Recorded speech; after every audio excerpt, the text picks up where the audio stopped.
Salut à tous les amis, j'espère que vous allez bien. On se retrouve aujourd'hui pour une nouvelle vidéo. Dans cette vidéo, on va parler de toute l'actualité du Barça avec une grosse information que je vais vous dévoiler au sein de cette vidéo. On va faire le point un petit peu sur la situation actuelle avec l'élimination en Ligue des Champions. Je vous renvoie à ma vidéo d'hier, une vidéo pendant 20 minutes où je vous parle un petit peu de l'avenir du Barça, la philosophie de Flick, qu'est-ce qu'il faut la modifier.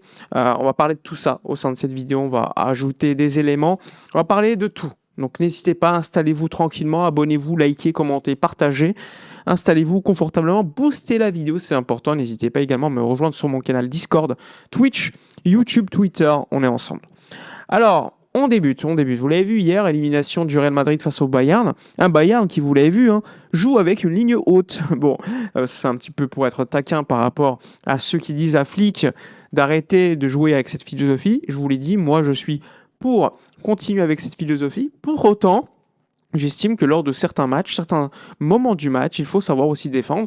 Et vous l'avez vu à un moment donné avec le Bayern de Flick, de compagnie hier. À un moment donné, ils étaient dans leur camp à défendre très très bas. Donc c'est aussi pour vous dire que par moment, il faut savoir aussi défendre très bas, accepter d'être dominé pendant une période du match, mais sur la philosophie complète du match, être dominant, beaucoup plus offensif, pressé, etc. Donc le match d'hier de compagnie et de son Bayern nous a montré que tu peux te qualifier, même si ça a été au forceps, compliqué, ils auraient pu être éliminés aussi, c'est vrai, mais globalement, je pense que tu as beaucoup plus de chances de te qualifier en jouant comme ça, qu'en jouant dans une philosophie différente avec les joueurs qu'on a actuellement dans notre effectif. Voilà, c'était un petit point que je voulais remettre sur le sujet, sur la table, parce que ça reste quand même pour moi un vrai sujet pour l'instant qu'il y a au niveau de Barcelone, un sujet philosophique sur le jeu Blaugrana. Ensuite, on peut ajouter qu'est-ce qui se passe en ce moment. Alors, en ce moment, normalement, l'équipe devrait reprendre l'entraînement ce samedi, parce que comme vous le savez, il n'y a pas de match de Liga ce week-end, parce que c'est la finale de Copa del Rey entre l'Atlético et la Real Sociedad. De mon côté, on sera plutôt team Mikel Oyarzabal. Oui, je suis un rageux et j'en ai rien à faire pour cette finale. De toute façon, l'Atlético en Liga n'a plus rien à jouer. Ils se concentrent sur les coupes. Ils vont affronter Arsenal, mais Arsenal est dans une situation compliquée. Je suis dégoûté, les gars. Je suis dégoûté parce que, honnêtement, je pense que c'était le moment pour jouer Arsenal qui se concentre aussi sur la PL et qui n'est pas franchement dans une grande forme. Je suis dégoûté parce que je pense que c'était peut-être l'opportunité d'aller en finale. Alors, je ne vous dis pas qu'on aurait gagné la Ligue des Champions, mais je pense qu'il y aurait eu largement la place contre Arsenal, qui est une équipe qui joue un petit peu comme nous, même s'ils ont tendance à casser le rythme des matchs et jouer très bas. Ils sont capables d'avoir du jeu. Et franchement, je suis déçu, parce que je pense que l'Atlético peut totalement les éliminer. Bref, on est déçus, on en a déjà parlé. Maintenant, je vais vous parler un petit peu de la suite. Qu'est-ce qui se passe actuellement à Barcelone ? Donc vous l'avez vu, il y a un vrai sujet philosophique, mais outre cela, le Barça l'a bien compris, il faut se renforcer à des postes. C'est nécessaire, on l'a remarqué. Forcément, Ferran Torres a peut-être fait un bon match au retour, c'est vrai. Mais globalement, il y a un vrai sujet sur le poste de numéro 9. Et dans cette vidéo, on va en parler. On va en parler puisque lors des prochains jours, une réunion est prévue. Une réunion est prévue entre le FC Barcelone, évidemment porté par Deco, donc le directeur sportif de l'équipe, le directeur du football, avec Joan Soler, qui est aussi une importance considérable dans cette structure. Eh bien, l'objectif, il est clair. Ne pas passer par des intermédiaires et de discuter directement lors des prochains jours avec l'Atlético de Madrid pour évoquer le dossier Julián Álvarez.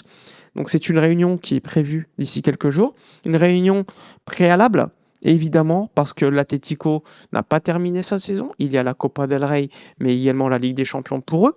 Pour autant, discuter avec les dirigeants s'avère pour le Barça aujourd'hui une priorité, parce que l'Atlético, en off, a expliqué à des proches du Barça qu'il était inutile de passer par des intermédiaires et que s'il voulait discuter sur un joueur de l'Atleti, il fallait directement les contacter. Donc prochainement, le Barça, via Deco, va donc contacter l'Atlético de Madrid et pas forcément Matteo Alemany. Il faut savoir que Matteo Alemany a un supérieur hiérarchique, oui, c'est vrai, qu'ils devraient donc discuter ensemble.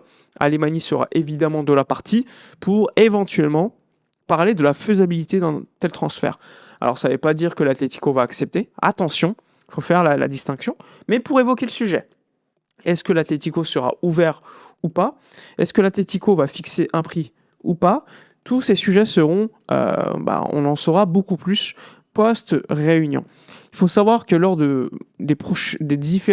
derniers mois, il y a eu beaucoup de réunions entre Deco et l'agent de Julián Álvarez, qui est Fernando Hidalgo, des réunions désormais connues, on le sait, j'en avais parlé plusieurs fois. Il y en avait une qui avait eu lieu, je crois, au mois de janvier dernier, il y en a eu d'autres plus tard. Il y a eu des réunions plusieurs fois pour éventuellement évoquer une telle situation. Il faut savoir que Julián Álvarez, publiquement, a toujours été très très évasif sur son avenir en disant peut-être que je vais rester, peut-être que je vais partir.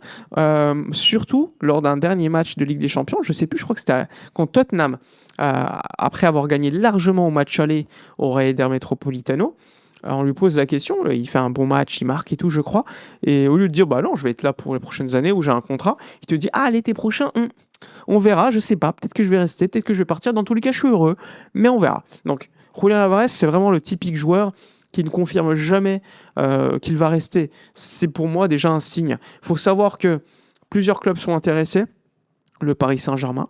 Il y a également Arsenal. Il y a Chelsea. Je vous avais expliqué que Chelsea, Julián Álvarez ne veut pas y aller. Donc, il a mis de côté cette piste. Il y a le Barça, comme vous le savez, qui intéresse beaucoup Álvarez.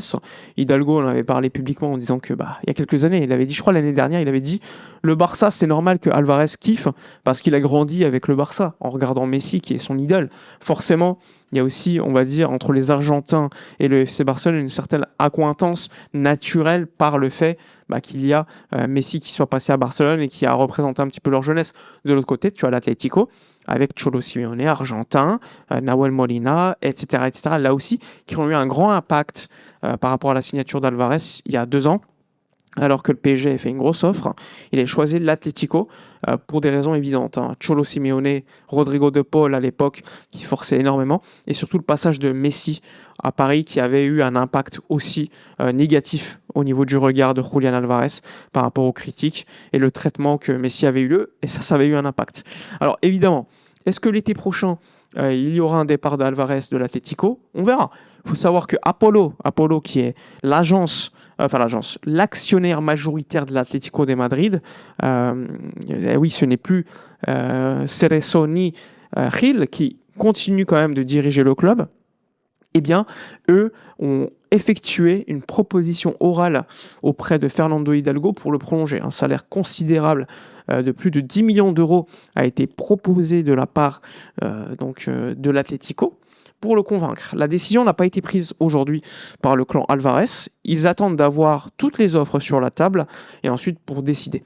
Avant de décider du côté du Barça ou d'un autre club, ils veulent savoir déjà les conditions économiques de faisabilité d'un tel transfert. C'est pour ça que prochainement, première étape, discussion entre le Barça et l'Atlético afin de déterminer la faisabilité d'un deal, les chiffres, les bonus, les salaires, etc., etc. Donc, premier avancement du côté du FC Barcelone pour connaître éventuellement les conditions d'un transfert.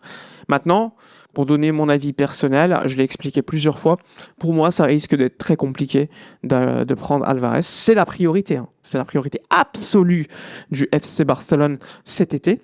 Avant Bastoni, la priorité, c'est le 9 pour le Barça. Même si personnellement, je considère que c'est plutôt la défense. En évoquant hier le sujet, je disais qu'améliorer la défense par des joueurs individuellement, c'est bien, mais ça ne va pas te résoudre un problème structurel pour autant. Je pense que le poste de DC est prioritaire et le poste de 9 est tout aussi important aussi. Mais pour le Barça, c'est le poste de 9 en priorité. Parce que Robert Lewandowski est plus proche d'un départ que de rester. Et donc logiquement, le Barça a besoin d'un top 9. Il y a des gens qui vont me dire « Ah, mais Sofiane, économiquement, c'est impossible de le faire. » Et là, j'ai envie de vous dire, vous ne voyez pas mes vidéos économiques. Parce que je l'ai répété plusieurs fois, un départ de Lewandowski représente une baisse de la masse salariale de près de 40 millions d'euros. La masse salariale étant le salaire du joueur et l'amortissement annuel. Ce qui est considérable. Un joueur comme Álvarez pourrait peser dans tes comptes quasiment le même chiffre, que ce soit par le salaire brut annuel, mais aussi par l'amortissement annuel. Donc c'est totalement faisable en soi. Mais ce qui va surtout t'évoquer la faisabilité du deal, c'est si l'Atlético est ouvert, à quel prix, et surtout, ensuite, si le clan Alvarez choisit le Barça plutôt que d'autres clubs. Parce qu'aujourd'hui, difficile de dire qui est la priorité au niveau des clubs pour le joueur.